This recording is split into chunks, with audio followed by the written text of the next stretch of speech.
Magandang araw sa inyong lahat guys. Nagkita naman po tayo dito sa ating channel. Nandito na naman tayo para patuloy itong mamamahagi ng ating kaalaman tungkol sa glass and aluminum installation. Maraming salamat lahat ng aking mga subscriber sa patuloy yung panonood at pagsubaybay sa aking mga video. Pinapasalamatan ko din ang ating mga viewers. Maraming salamat ma'am sir sa panonood nyo sa aking channel. God bless po sa inyo. So ngayong araw na to ay panibagong kaalaman na naman guys. May gagawin po tayo ngayon. Ito yung project natin guys, aquarium. Bale may tatlong sukat siya, width, length, height, lapad, haba, at saka tayo.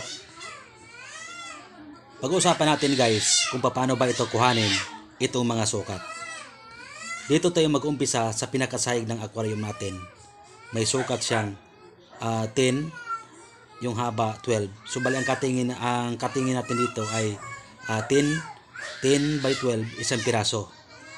Dito sa patayo niya guys, kumbaga siding, kabilaan. Bali ang katingin natin dyan 12 by 12, dalawang piraso. Dito naman sa lapad niya, bali kung anong kapal ng glass na gamitin natin ay yun yung ibabawas natin. Ito pala yung glass na gamitin natin guys. 316 siya. 316 yung kapal niya. Kaya dito sa lapad magbawas tayo ng 38 kasi kabilaan 316.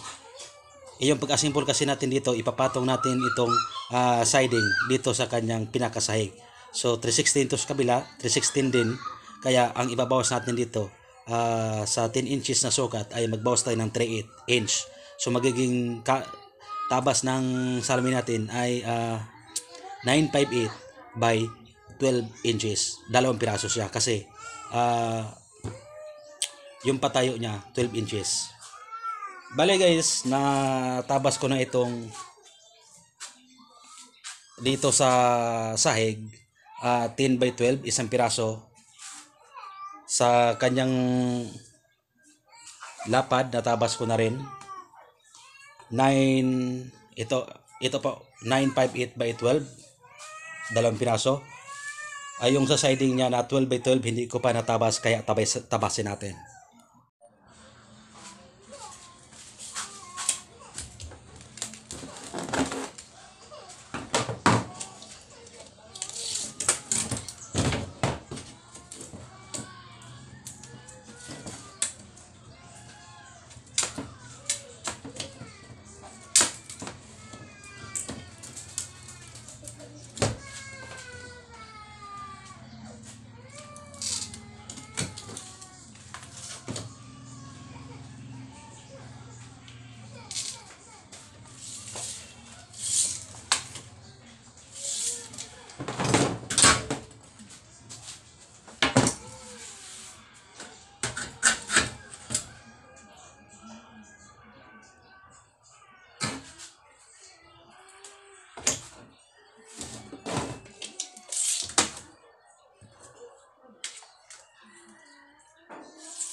So ayun guys, natabas ko na lahat ng salamin na para asumbulin natin sa aquarium.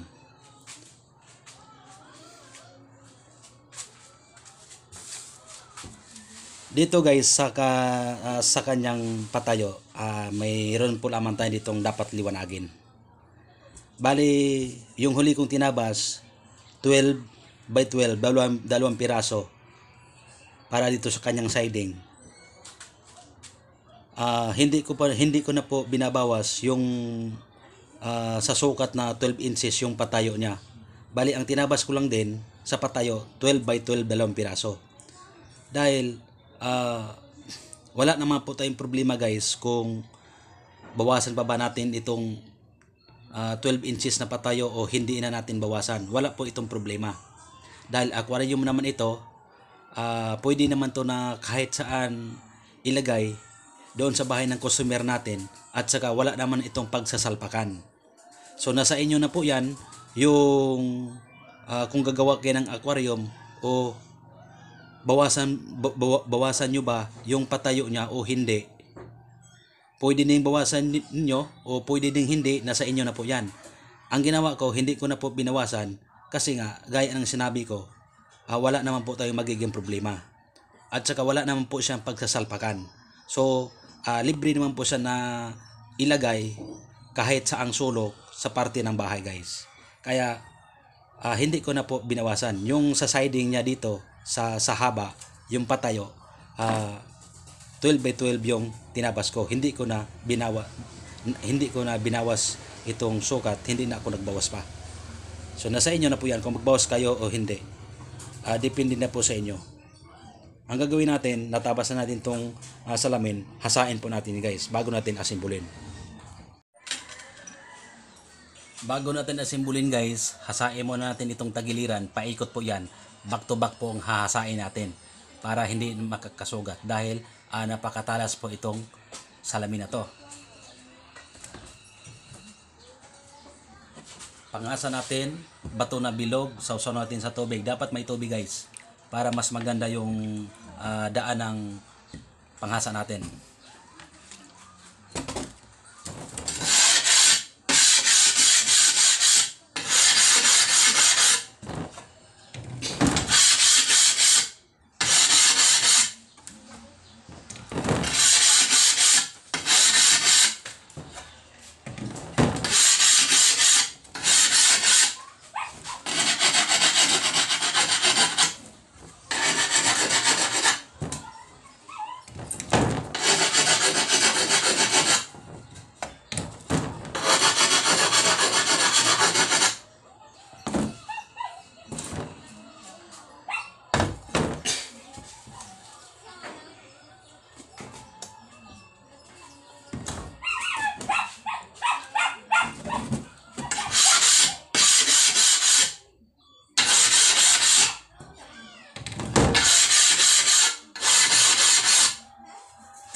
Ang gagawin natin guys ay mag-assemble na tayo. So ito yung pinakasahig ng aquarium natin. Dito sa pinakababa.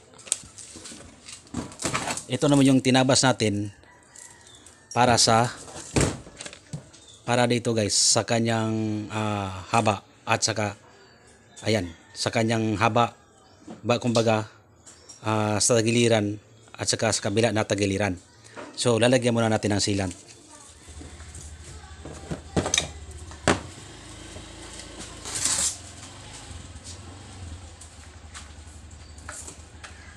So ito po yung pinaka-base niya guys.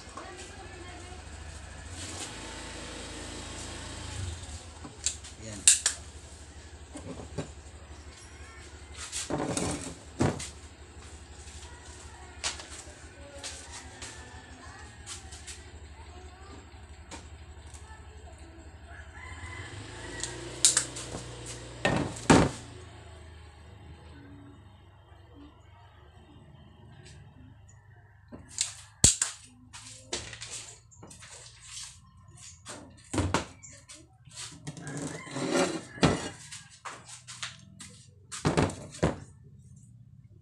ito po yung pinaka-base natin. Bali ang sunod natin itong pinaka yung sa haba niya guys na patayo. Yun yung ipapataw natin dito. Pero lagyan muna natin ng silikon.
Bali ito naman yung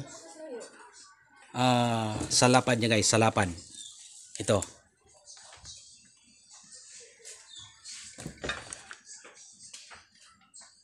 Para dito yung guys, salapad.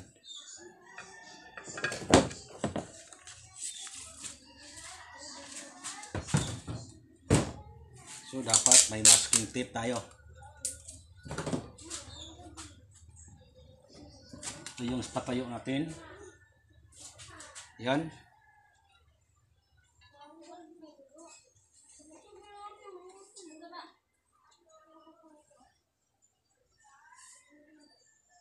Ito naman yung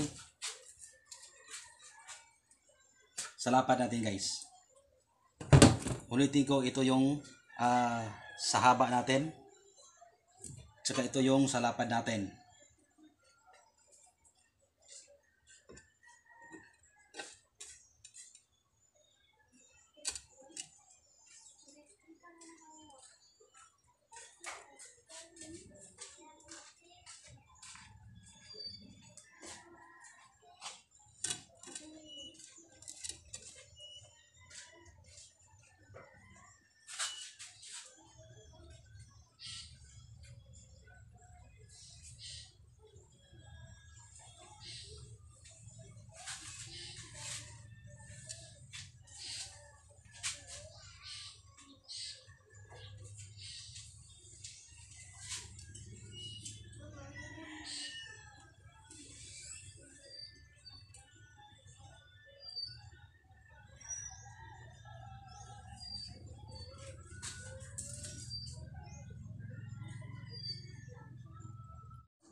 Pag nag-assemble kayo ng aquarium guys,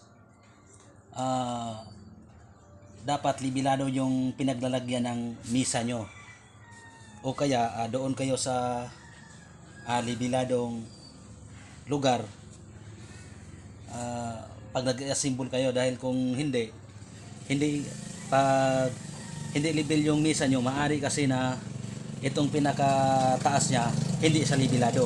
So magkakaroon kayo ng problema sa paglagay ng brace. Dapat libilado. Kaya ang nangyayari yan, kung makikita nyo, kinalsuhan natin ng eskwela dahil medyo lubog kasi itong parte na to. Kung makikita nyo kanina, kung nakikita nyo kanina, yung base nilapag natin, una nating pinatayo itong sa haba niya sa length. Tapos isinuntok natin ito namang isa, itinumbok natin dito sa tagiliran. Itong palapad tinumbok natin.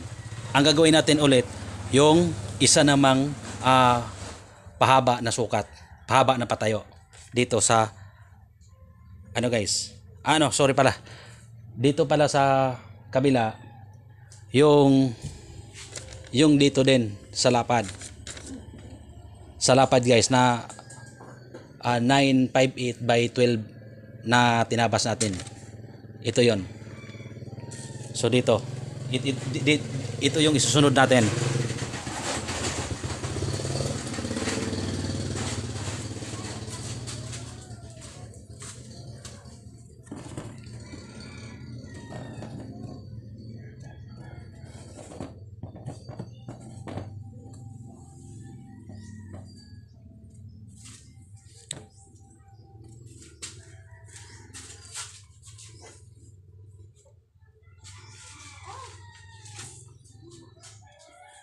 So, ang gagawin natin ay lagyan muna natin to ng silicone.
Yan, ilagay na natin tong sa lapad niya guys, yung isang lapad. Ilagay na natin. Tumbok lang din natin ng pagganon.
Ay guys, nailagay na natin tong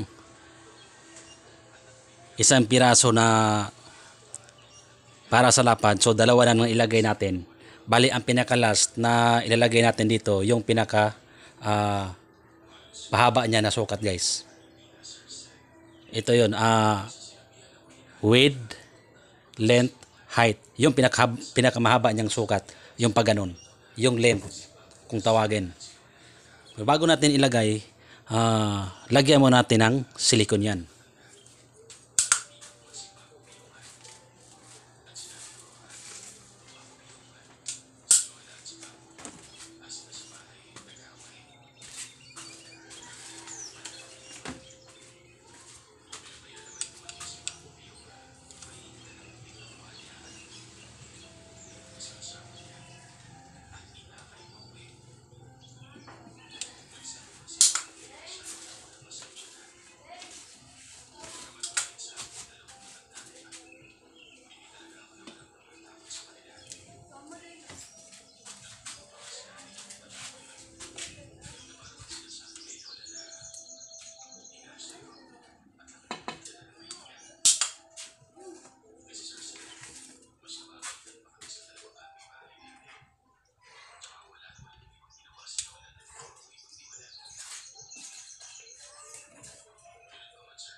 Ayan po guys, tapos na natin na-symbol itong aquarium.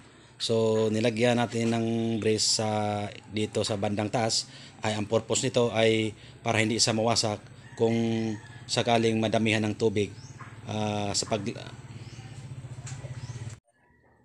Ayan na po guys yung kabuuan natin ginawa na aquarium. So nilagyan natin ng brace sa taas. Ang purpose po nito ay para hindi siya mawasak kung lagyan na ng tubig. So maraming salamat guys sa inyong panonood. Kung may katanungan man kayo, paki-comment lang po para masagot ko po yung mga tanong nyo. Maraming salamat guys. God bless po sa inyong lahat.